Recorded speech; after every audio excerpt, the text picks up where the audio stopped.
बच्चों, ये कौन सी नगरी है और कौन है इसका राजा?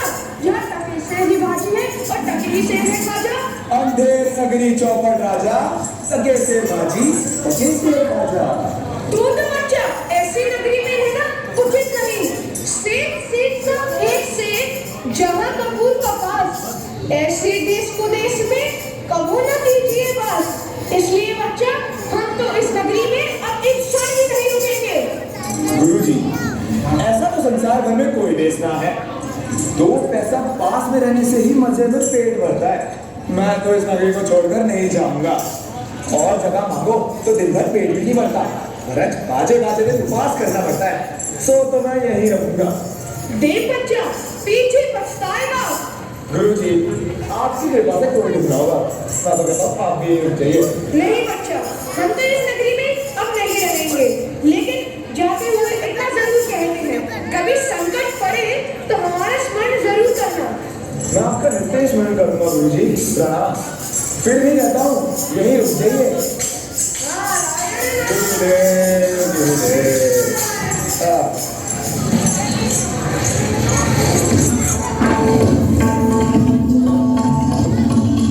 देखो सकारात्मक चौपट राजा का दरबार, जहाँ करता है वह अपनी मूर्खता का प्रदर्शन बार-बार। यही अंग्रेजी और अधर्म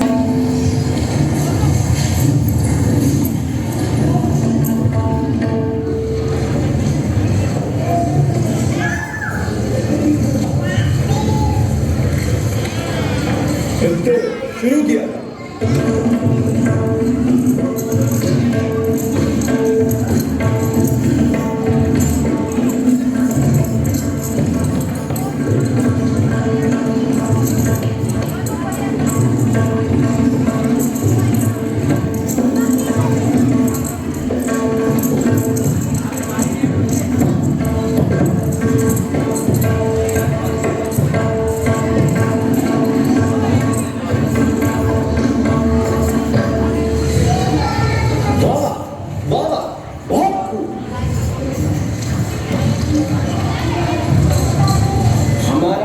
सेवक कहाँ है? बताओ हमारा सेवक कहाँ है? शांत रहिए महाराज। पान खाएंगे महाराज? क्या कह रहे हो? पान खाएंगे महाराज? क्या कहा? सुपन खाइए महाराज। अरे नहीं नहीं, आप जा कहाँ रहे हैं? बैठिए। ये कहता है पान खाएंगे महाराज। लुच्चा बाजी नाहक हमको डरा दिया। मंत्री इसको 100 मारने लगे। परंतु महाराज, इसमें इस बेचारे का क्या दोष है? ना तो तमोली पान लगा कर देता, ना ही आपको पुकारता। अच्छा, तमोली? तो फिर तमोली को 200 पड़ेगा। पर महाराज, आप पान खाइए सुनकर थोड़ी ही डरे हैं। आप तो सुपन खाइए सुनकर डरे हैं। मंत्री, तुम बड़े खराब आदमी। हम रानी से कह देंगे कि मंत्री तुम्हें बेर बेर 100 बुलाने चाहता है। नो, शराब। पीजिए महाराज, पीजिए महाराज।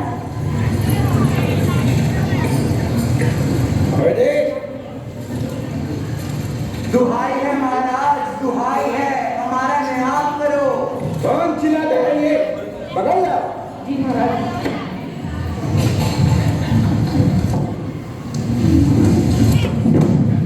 दुहाई है महाराज, दुहाई है, हमारा न्याय करो।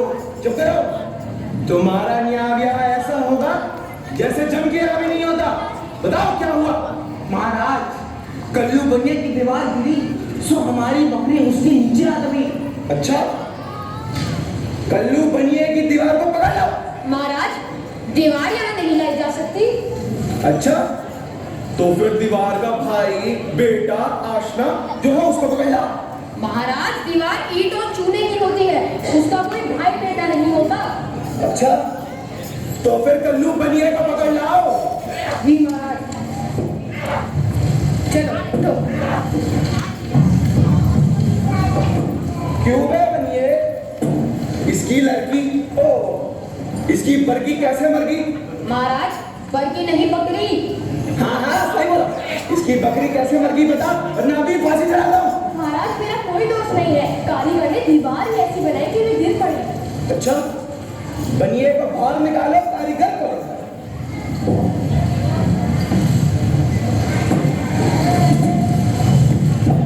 क्यों है कारीगर? इसकी बकरी कैसे मर गई बता। महाराज मेरा कोई दोष नहीं, चूने वाले ने ही ऐसा बूढ़ा बनाया कि दीवार गिर पड़ी। अच्छा, इसको बाहर निकालो, चूने वाले को ले जाओ। चलो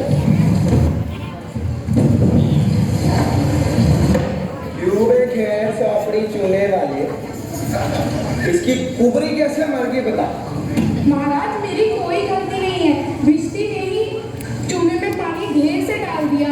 अच्छा, इसको बाहर निकालो, बिजली को ले जाओ, तुरंत ले जाओ।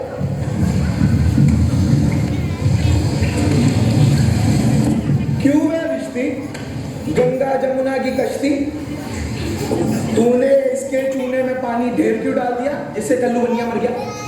महाराज गुलाम का कोई दोष नहीं, कसाई ने ये मसक इतनी बड़ी बनाई कि पानी ज्यादा आ गया। अच्छा, इसको बाहर निकालो, कसाई को ले जाओ।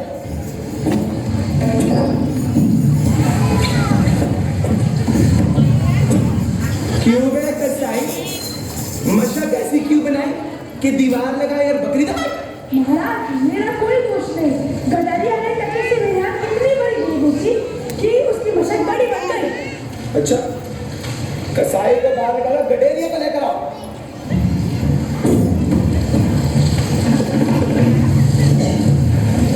क्यों बे ओक पौड़े के गडेरिए, तूने इतनी बड़ी भेड़ क्यों बेची कि दीवार के नीचे दब के कल्लू बनिया मर गया? महाराज उस ओर से कोतवाल साहब की सवारी आ रही थी, उसे देखते देखते बड़ी छोटी भेड़ का ख्याल भी नहीं किया। मेरा कुछ दोष नहीं।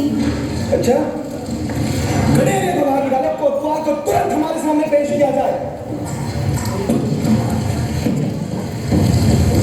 क्यों बे कोतवाल, तेने सवारी इतनी धूम से क्यों निकाली कि गडेरिया ने बड़ी भेड़ बेच दी जिससे कल्लू बनिया मर गया?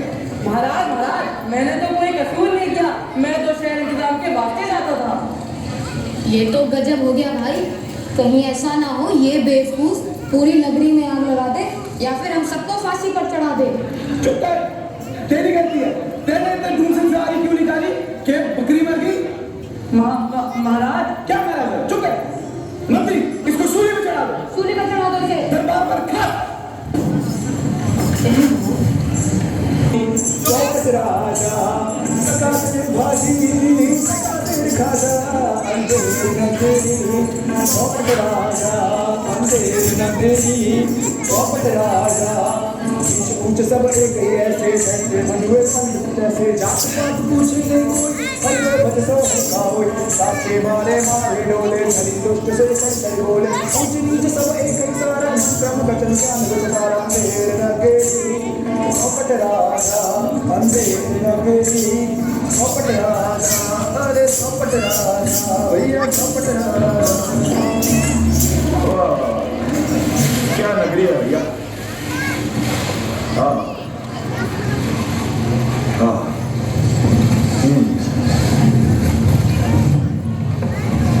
चल बे चल, बहुत मिठाई खाकर मिटाया है, आज पूरी हो गई। ये आवाज कहाँ से आ गई भाई? महाराज चलिए नमो नारायण कीजिए। अरे मैंने तुम्हारा क्या बिगाड़ा है जो मुझे पकड़ते हो? आपने बिगाड़ा है या बनाया है, इससे क्या मतलब? चलिए फांसी चढ़िए। अरे बाबा, पर बताओ तो सही बात क्या है? क्यों नाहक गरीब आदमी को फांसी देते हो? जब फांसी चल लीजिएगा ना तब मालूम होगा कि हंसी है कि सच। सीधी राह से चलते हो या भी घसीट कर ले चले? तब भी बाबा बात क्या है? आप बड़े ही मोटे हैं, इस वास्ते आपको फांसी होती है। मोटे होने से फांसी? अरे ये कहाँ का नया है भाई? हंसी फकीरों से नहीं करनी होती। भगवान को जवाब राजा देगा। भगवान को जवाब क्या दोगे तुम? हमको क्या मतलब, हम हुक्मी बंदे हैं। चलो भाई, क्यों गरीब को फांसी दे रहे हो? क्या होगा, क्या लाभ होगा? देखो देखो, बात ये है कि कल कोतवाल साहब को फांसी का हुक्म हुआ तो हम उनको लेकर वहां गए। वहां पर वो फांसी का फंदा छोटा हुआ क्योंकि वो दुबले हैं, इसलिए हमने अर्ज किया और इस पर ये हुक्म हुआ कि किसी मोटे बंदे को पकड़ लाए, इसलिए हम तुम्हें पकड़ने ले गए। आ जाओ, चलो। एक मिनट, इस नगर में और कोई मोटा आदमी नहीं जो मुझ गरीब को फांसी दे रहे हो? इसमें दो बात है, एक तो राजा के डर से कोई मोटाता ही नहीं, और दूसरा साधु महात्मा की ऐसी दुर्दशा है कि तुम्हें ही फांसी चढ़ाने ले जाते हैं। अरे भाई माफ कर दो, मत लेकर जाओ, मत लेकर जाओ। अरे दुहाई परमेश्वर की, मैं नाम मारा जाता हूँ। गुरुजी ने मुझे मना करा था कि ऐसे नगर में रहना ही नहीं चाहिए, मगर मैंने ना सुना। गुरुजी बचाओ, नाम मारा जाता हूँ। गुरुजी! अरे अरे अरे मुझे फांसी देकर तुम लोगों को क्या लाभ होगा? मुझे छोड़ दो। अरे मुझ गरीब को फांसी दे रहे हैं, क्या मिलेगा तुम लोगों को? अबे चुप रहे, राजा का हुक्म भला कभी टल सकता है? ये तेरा आखिरी दम है, राम का नाम ले। शोर क्यों मचा रहे? चुप रहे। मैंने गुरुजी का कहा ना माना, उसी का फल मुझे। गुरुजी ने मुझे कहा था कि ऐसे नगर में रहना ही नहीं, मगर मैं तो मंद बुद्धि, मैंने सुना ही नहीं। इस नगर का तो नाम ही अंधेर है, और राजा का तो नाम ही चौपट है। फिर बचने की कौन आशा है? गुरुजी बचाओ, मेरी रक्षा करो। गुरुजी कहाँ हो? गुरुजी! अरे गुरुजी! बच्चा गोवर्धन दास, यह तुम्हारी क्या दशा है? गुरुजी, दीवार के नीचे बकरी दब गई, इसलिए मुझे फांसी दे रहे हैं। मैंने तुम्हें पहले ही कहा था कि ऐसे नगर में रहना उचित नहीं, लेकिन तेने मेरा कहा ना सुना।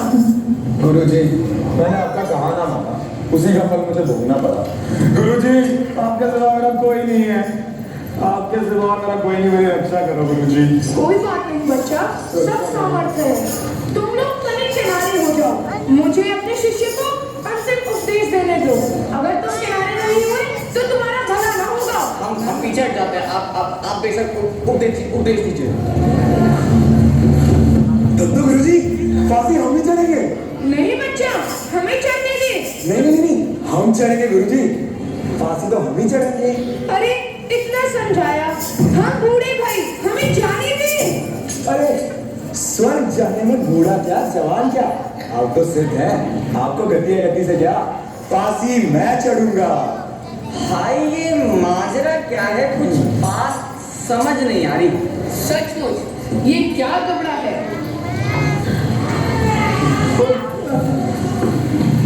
चल।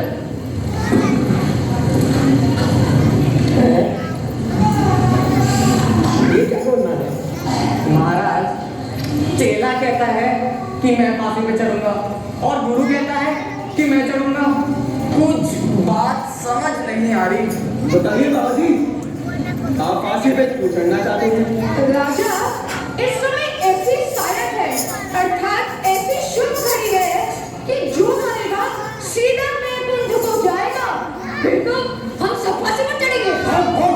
हमें तो हुक्म है भाई। हम चल रखेंगे, हमारे सब तो दीवार गिरी है। चुप रहो सारे, हम यहाँ के राजा हैं, हमारे मुल्क में और कौन फांसी पे चढ़ सकता है, और कौन वैकुंठ जाएगा? हाँ, हम जाएंगे, हम फांसी पे चढ़ेंगे, हम भी फांसी पे चढ़ेंगे, चलिए, आइए। जहाँ न धर्म न बुद्धि, नहीं नीति न सुजन समाज, ते ऐसे आप पूर्ण से जैसे चौपट राज। अर्थात जिस राज्य में न बुद्धि हो, न नीति हो, न धर्म हो, उस राज्य का स्वयं ही नष्ट होना उचित है। धन्यवाद।